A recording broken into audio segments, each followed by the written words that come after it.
اعوذ باللہ من الشیطان الرجیم بسم اللہ الرحمن الرحیم رب اشرح لی صدری ویسر لی امری واحلل عقدۃ من لسانی یفقہوا قولی اللہم صلی وسلم علی نبینا محمد وعلی آلہ واصحابہ اجمعین۔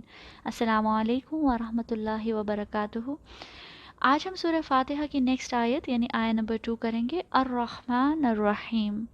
الرحمن اور الرحیم دونوں ہی اللہ سبحانہ وتعالیٰ کے بہت خوبصورت نام ہیں۔ ان دونوں کا روٹ ورڈ رحم ہے۔ اردو میں عام طور پر اسے ٹرانسلیٹ کیا جاتا ہے بہت رحم کرنے والا، اور انگلش میں موسٹ مرسیفل۔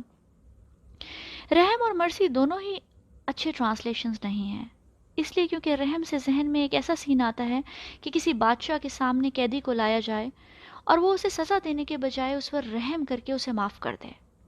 لیکن عربی زبان میں اس کا مطلب بالکل بدل جاتا ہے۔ عربی زبان میں رحم ماں کی کوکھ کو کہتے ہیں، یوٹرس یا ووم کو کہتے ہیں۔ ام المومنین عائشہ رضی اللہ عنہا سے روایت ہے کہ آپ صلی اللہ علیہ وسلم نے فرمایا، لفظ رحم یعنی ماں کی کوکھ اللہ کے نام الرحمن سے ماخوذ ہے۔ یہ صحیح بخاری کی روایت ہے 5989۔ آخر اللہ سبحانہ وتعالیٰ نے پوری کائنات میں سے ماں کی کوکھ کو ہی کیوں چنا اپنا نام دینے کے لیے؟ اس لیے کہ اللہ سبحانہ وتعالیٰ کے اس نام میں اور ماں کی کوکھ میں بہت سی چیزیں کامن ہیں۔ جیسے ماں کی کوکھ میں بچہ 3 اندھیروں میں پلتا ہے، مکمل حفاظت میں نشو و نما پاتا ہے۔ ماں ہی امبیلیکل کارڈ کے ذریعے بچے کو آکسیجن، کھانا، پانی سب کچھ فراہم کرتی ہے۔ بچہ ماں کے پیٹ میں ماں کے اوپر پوری طرح سے ڈیپینڈنٹ ہوتا ہے اپنی حفاظت کے لیے، اپنے رزق کے لیے۔ ماں اپنا آپ بھول کر بس اس بچے سے محبت کرتی ہے، چاہے بچے کی وجہ سے جتنی بھی تکلیف پہنچے۔ کس قدر نوزیہ ہوتا ہے، کس قدر کسی کروٹ آرام نہیں آتا، چلنا پھرنا بھی مشکل ہو جاتا ہے، کچھ کھانے کو دل نہیں چاہتا، یہاں تک کہ فریج کھولنے کو بھی دل نہیں چاہتا۔ یہ سب تکلیفیں بچے کی محبت کو ماں کے دل میں بڑھاتی ہی چلی جاتی ہیں۔ ماں بس اس دن کا انتظار کرتی ہے کہ جب وہ اپنے بچے کو دیکھے۔ اس کے بدلے میں بچہ اسے کیا دیتا ہے؟ کچھ بھی نہیں، صرف تکلیف۔ بچہ تو یہ بھی نہیں جانتا کہ کون میرا اتنا خیال رکھ رہا ہے، کون میرے رزق کا انتظام کر رہا ہے، کون میری حفاظت کر رہا ہے، کون مجھ سے اس قدر محبت کر رہا ہے۔ اس طرح کی بے لوث محبت کو ریپرزینٹ کرتی ہے ماں کی کوکھ۔ پوری کائنات کی ہر چیز میں سے اللہ سبحانہ وتعالیٰ نے ماں کی کوکھ کو اس لیے چنا تاکہ اللہ سبحانہ وتعالیٰ بندے کو بتا سکیں کہ کیسا رب ہے تمہارا۔ جیسے ہمارا رب ہم پر بے شمار نعمتیں اور رحمتیں نازل فرماتا ہے، اور بندہ کیسے ان نعمتوں کی ناشکری کرتا رہتا ہے۔ اللہ سبحانہ وتعالیٰ سورہ ابراہیم میں فرماتے ہیں وَآتَاكُم مِّن كُلِّ مَا سَأَلْتُمُوهُ وَإِن تَعُدُّوا نِعْمَةَ اللَّهِ لَا تُحْصُوهَا إِنَّ الْإِنسَانَ لَظَلُومٌ کفار۔ اور اس نے تمہیں وہ سب کچھ دیا جو تم نے اس سے مانگا، اور اگر خدا کے احسان گننے لگو تو شمار نہیں کر سکو گے۔ اگلی آیت ہے مالک یوم الدین۔ دین کا مطلب ہے بدلہ، دین کا ایک اور مطلب قرضہ بھی ہے۔ یوم الدین یعنی ایسا دن جس دن ہر کسی کو اس کا پورا پورا بدلہ دے دیا جائے گا، قرض چکانے کا دن۔ جب آپ اللہ کو الرحمن اور الرحیم کہتے ہیں تو عین ممکن ہے کہ کچھ لوگ اس چیز کا ناجائز فائدہ اٹھا لیں، اور ایسا ہی ہوتا ہے۔ لوگ ہر طرح کے گناہ کرتے ہیں، ہر طرح کی حدیں کراس کرتے ہیں، اللہ کی نافرمانیاں کرتے رہتے ہیں، اور جب پوچھو تو کہتے ہیں جی اللہ تو بہت مہربان ہے، بڑا رحیم، بڑا رحمان ہے۔ اگر ٹیچر لینینٹ ہو تو بچے اسی کلاس میں تباہی مچا دیتے ہیں۔ ایسی ٹیچر کے کلاس میں کوئی ڈسپلن نہیں ہوتا، کیونکہ بچوں کو پتہ ہوتا ہے کہ یہ ٹیچر کچھ بھی نہیں کہے گا۔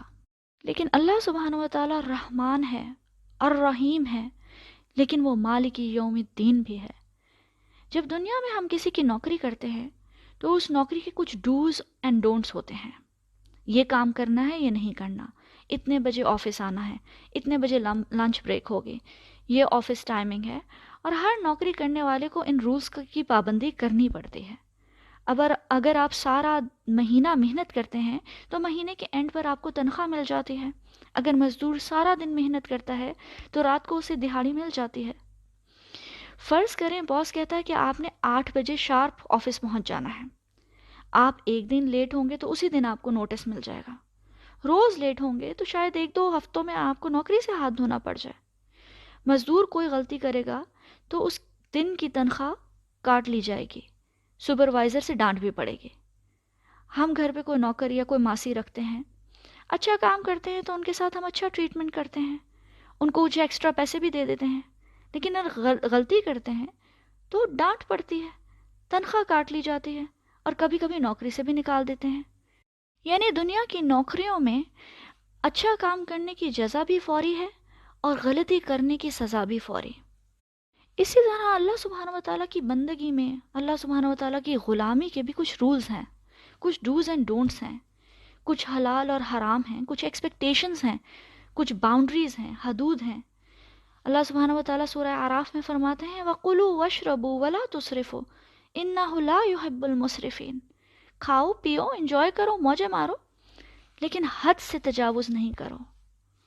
بے شک اللہ تعالیٰ حد سے تجاوز کرنے والوں سے محبت نہیں کرتا۔ لیکن انسان تو مسلسل حد سے تجاوز کر رہا ہے۔ اللہ تعالیٰ نہ دینا بند کرتا ہے، نہ تنخواہ کاٹتا ہے، نہ رحمتوں کے سلسلے بند کرتا ہے، نہ نوکری سے نکالتا ہے، ایک موقع کے بعد دوسرا موقع دیے ہی چلا جاتا ہے۔ پھر کچھ لوگ ایسے بھی ہیں تاریخ میں جنہوں نے اللہ کی راہ میں قربانیاں دیں، محنتیں کیں، دن رات ایک کر دیا، لیکن ان کی زندگی بہت مشکل تھی۔ اگر نبیوں کی زندگیاں دیکھ لیں، اگر اللہ سبحانہ و تعالیٰ ان کی محنتوں کی جیسا اسی دنیا میں دے دیتے تو وہ محلوں کے مالک ہوتے۔ لیکن ایک دن آئے گا، یوم الدین، حساب کتاب کا دن، بدلے کا دن، جس دن ہر کسی کو اس کا پے چیک دے دیا جائے گا، ہر کسی کی پے سلپ تیار ہوگی۔ ہاں بھائی بتاؤ کیا بنتا ہے تمہارا، کیا کمائی کر کے لائے ہو؟ فَكَيْفَ إِذَا جَمَعْنَاهُمْ لِيَوْمٍ لَا رَيْبَ فِيهِ وَوُفِّيَتْ كُلُّ نَفْسٍ مَا كَسَبَتْ وَهُمْ لَا يُظْلَمُونَ۔ تو کیا حال ہوگا جب ہم انہیں اکٹھا کریں گے اس دن جس کے بارے میں کوئی شک نہیں ہے۔ اس دن ہر جان کو اس کی پوری پوری کمائی دے دی جائے گی اور ان پر کوئی زیادتی نہیں ہوگی۔